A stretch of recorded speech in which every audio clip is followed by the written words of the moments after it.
өөрөө хүндэтгэл дэг журамд бүртгэгдсэн учраас бас нийгмийг болон хүмүүсийг яг энэ байдлаа өөрөө хөгжүүлж оруулдаг. Бодлого юм байна. Тэгээд бүжиглэх нь өөрөө ухааны бодлого. Хэн ухаанаа зарж хэн илүү хөдөлмөрлөж тэгээд ухаанаараа толгоогоор өдөж явж тэр бүтээл хүнд хүрч зөв төлөвтэй болж өшөө бүжигч нь өөрөө ч гэсэн аливаа нэг гэмтэл бэрхшээлээс хамгаалахад бас төхөн болдог. За тэгээд харамсалтай нь одоо яг манай Монгол орнд болохоор яг бүжгийн философи, бүжгийн гой зав асуудал бол сургалтанд бол нэг тэгж их өргөн гүйцэд ороогүй улмаас одоо яг нэг бүжгээр дамжуулан нийгэм тандж, нийгмийг эрүүжүүлж энэ үйл ажиллагаа бол маш бага үрддэг нэг харамсалтай. Тэгээд ер нь бүжгийн онол судалгаа гэдэг хөгжиж эхэлж байгаа боловч өшөө олон салбар чиглэлтэй хамтарч өшөө нийгэмлж өшөө ингээд тэгжиж байж одоо яг тэр төгсөгчд маань одоо бакалавр төгсөж байгаа хүмүүсүүд, магистр төгсөж байгаа хүмүүсүүд өөрсдөө өшөө хийх ажлыг олж авч тэгээд өшөө өөртөө их ихтэй болж өөрийнхөө ажлыг үнэлэх тийм гарч гарах юм аа гэсэн саналыг дэвшүүлж ихтэй дуусгая. Гайхам баярлалаа. За баярлалаа. 3 минутын өргөлийн задлыг олгочтой. За манай эрдэмтэн багш профессор оюутнуудаас асуух зүйл байна. Асуулт. Байна. Бээжингийн багшийн сургуулийн урлагийн сургуулийн докторантын 3 дугаар курсын оюутан байгаа. Тэгээд энэ хурал олж ихээр сонирхоод хүрээд ирсэн. Тэгээд хаттад энэ судалгааны ажил ер нь философи, утга зохиол түүхийг заавал оролцож ашиглаж хийжээ гэсэн ийм дүрм одоо сүүлийн үед яваад байгаа. Тэгэхээр энэ таны ингээд бүжгийн философик гаргаж ирж байгаа бол ер нь бусад салбарч гэсэн юм. Нөлөөгөө өгөх хаймих одоо юм гээд манайд бол ингээд шинээр гаргаж ирээд байгаа одоо сонирхол татрын асуудлууд болох байхаа гэж бодож байна. Тэгээ миний судалгааны ажил болохоор урлагаар дамжуулж нийгэмд сайн сайхан эрг нөлөөлөл авчрах талаар судалгаа хийж байгаа. Тэгэхээр ингээд тантай уулзаж ярилцаад энэ талаар судалгаагаа нэгтгэх санал байна л та. Тэгээд ерөнхийдөө урлагийн боловсролын социологи гэдэг судлалыг дэлхийд хэрэглэж энэ чиглэлээр судалгааны ажил гаргаж ирье гэсэн би одоо өгүүлбэр бичээд явж байгаа юм л да. Тэгээд танай хурлын товыг зарыг өмнө хараагүй өнөөдөр гинт сонсоод хүрээд ирсэн болохоор энэ хурал бэлтгэлээ өгүүлбэр өгөх жамсангүй жоохон харамсалтай баярлалаа.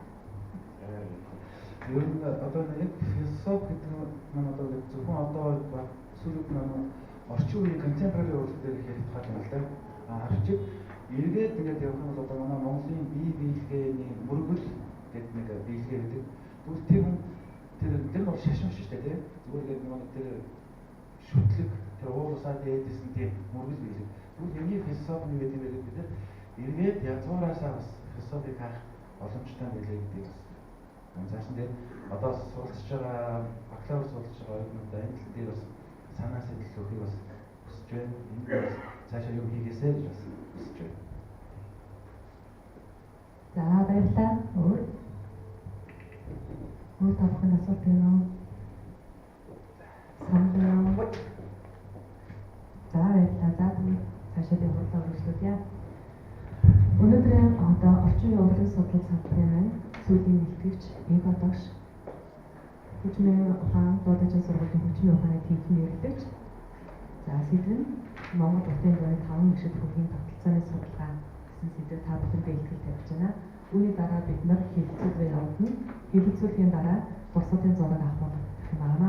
Тусгалтын зураг дээр урлагийн боловсрол салбар дээрсэн илтгэл тавьж байгаа манай оролцогч хэлбэрчнэр бүгдээр оролцох энэ тусгалтын зураг дээр авах хэвээр мөн манай хүрэлцэн ирсэн одоо сонирхож ирж байгаа та бүхэн саналтай бүгдээр зураг авах сайн шүү.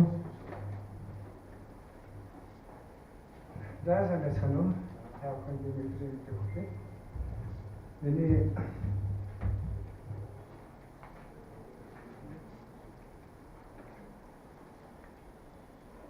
за миний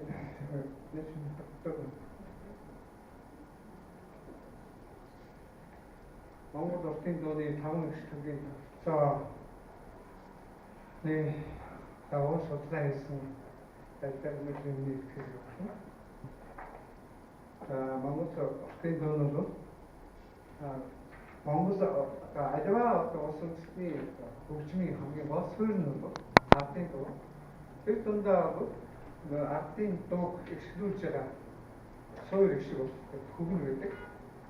Энэ хөг гэж наадыг хийж байгаа. Хэрвээ та бүхэн яагаад хөг болсон асуух асуудал бол энэ бас нэлээд хугацаа авах учраас энэ дараагийн өөр зүйлүүд ярих гэж бодож байна. Тэгэхээр Монгол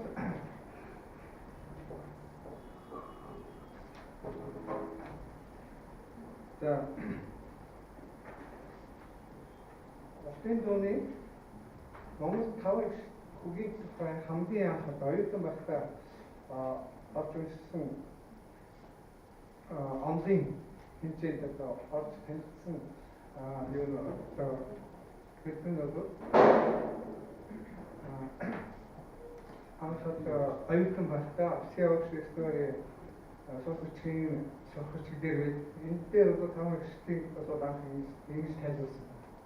Энэ бол группийн тавсан 5 эгчд байгаа. Энэ 5 эгчдийн анх нь бол сүүлийн 3 вариант нь бол ихсэн багассан императоруудыг хэрэгсэн байна.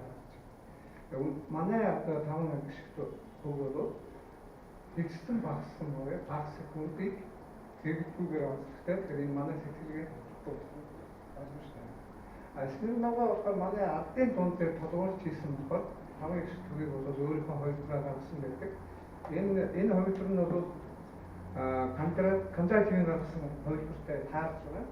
Өөрөөр хэлбэл юугаар гэсэн нэр ер нь өрн дахныхан бол манай 5 эгчдийг одоо 2 эгшиг дутуу гам дутуу лаад гэдгээр тайлбарж явдаг. Тэгээд одоо мажорын, минорын, пентатоник гэх мэт ингээд. Тэгээд энэ дээрээс ингээд ажиллах юм бол минорын пентатоник нь одоо 2 дугаар, мажорын пентатоник нь 3 дугаар байхаар харагдаж байна. Эсвэл нөгөө энэ дарааллыг гаргахтаа бол манай Монголын ардын дунд их хэрэгждэг, их манай ардын дуу бол яг нэгдүгээр бүгдээр одоо энэ дээр байгаад нэгдүгээр бүгдээр ихэн зохиогдсон ихэнх нь дуулагдж байдаг. Тэгэхээр зэрэг энэ дуу бол бас нэгэн одоо пентатоникийн дарааллыг бол нэгэн дөхөө гаргасан гэж ойлгож байна. Яг би өөрөө солонгос байсан юм уу солонгос байхдаа солонгосын 5 эгч төвийг сонгож байсан. Энэ дээр бол 5 эгч төв нь ханд вистгээрээ бол одоо солонгосын хятадын 5 эгч төвтэй гэж байна. Дуулгаараа бол жоохон өөртөө гэхдээ төхөө хүнжи, санжи, кавжи, чижи, үжи гэх мэт ингээд нэрдэг байгаа. Хятадын 5 эгч төвийн хувьрууд нь бол тийм хөндрүүлэх маягаар ингээд гарч ирсэн байдаг. Өөрөөр хамгийн эхний хувьраа нь бол дөрөвний Смирнов энтрийн гаргаснаас арай өөр байгаа. Энэ эхний хувьрыг автаар дээш нь авчих маягаар дараагийн хувьрууд нь гарч ирсэн учраас энийг бол хөндрүүлэх үйлдэлээр гаргасан хувьраа гэж ойлгож байгаа. Одоо энэ бол миний өөрийн ойлгож байгаагаар бол энэ хөгийн хөндрүүлэг явуулж байна гэсэн ойлголтыг өгч байна. Энэ бол яг манай ардын одоо ер нь хятад дээр энэ одоо баг гүн гэдэг үгнүүд нь күнжи гэдэг нь солонгостой төстэй бол ханд нь бол яг ижилхэн байдаг.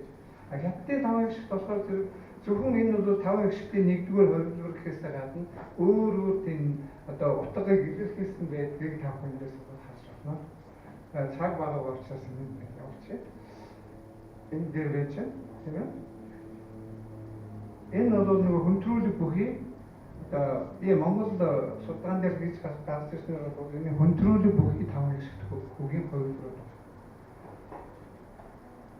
За ардын богино дуун дээр төрлөөлөл энэ хөндрүүлгүүдийн аль нэг дээр нь дуулагдаж байна. Тэгээд гарны 5% гараад жишээ авъя. Үнэхээр бол одоо саяын 5 эгчд хувилбарын 4-р хувилбар дээр бичигдсэн байна. Өөрөөр хэлбэл ихэнх манай ардын дуу бол яг тэр 4-р хувилбар дээр бичигдсэн байна. За ер нь бол пентатоник бол пентатоникийг эгшүүдийг дотор нь бол би ойлгох судалгаанаас ингээ харахад бол манайхан бол тийм